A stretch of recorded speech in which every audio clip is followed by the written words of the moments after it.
Hello, TJ. What's up? Yeah, what's up? So, kamusta? Paano ka napasali dito sa fashion show? Actually, minessage ako ni Sir Manny Halasan na kung okay lang daw ba na maglakad ako for him eh.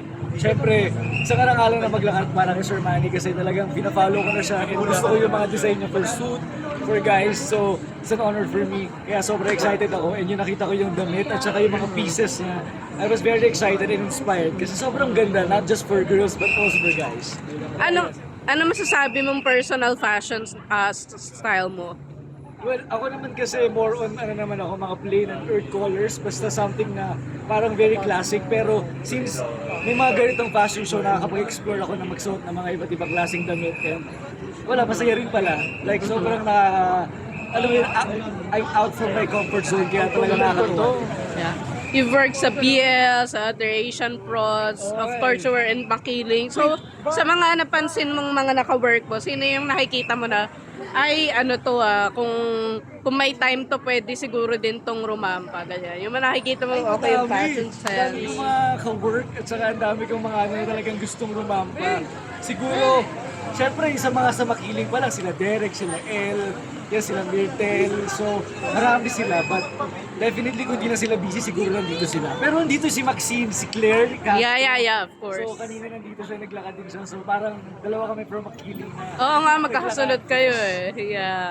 Yeah. So, yung isa sa maingay ngayon sa GMA is yung Pulang Araw, di ba? Upcoming, si Alden Richards. So, anong masasabi mo? Napanood mo din ba yung trailer noon? Siyempre dahil sinusuportahan ko na yun simula pa lang kasi kaibigan ko na si David Ligaco, si Sanya, si Derek nandun din. So, yes, parang feeling ko magaling ang Jenny gumawa sa mga parang historical na mga teleserye. So, talagang mataas yung expectation. Pero feeling ko with Barbie and everyone, sobrang sisiw na nila yan. Kaya-kaya na nila yan. So, ano mga upcoming projects mo ngayon? May lalabas akong pelikula from Regal Films, Girl Online. So, abangan nila yan. And abangan nila yung mga pelikulang lumabas sa Netflix. So, hopefully mapanood na ng mga tao yung mga pelikula namin na lumabas this year pag lumabas sa Netflix. Yeah, so last question na tanong ko din to kay Maxine. Sino pa yung designer bukod kay Sir Manny Halasan ang gusto mong maka-work or yung mga favorite mo? Favorite, si Rao Ablasa. Siyempre sino pa ba? Si Manny Halasan, Rao Ablasa, marami pang iba. Kaya baka magalit yung iba na hindi ko nababanggit. Okay lang, maintindihan naman nila yan. Pagod ka eh. Pero marami yung mga nagbibigay sa akin ng damit na masusuot every time na mayroong mga events.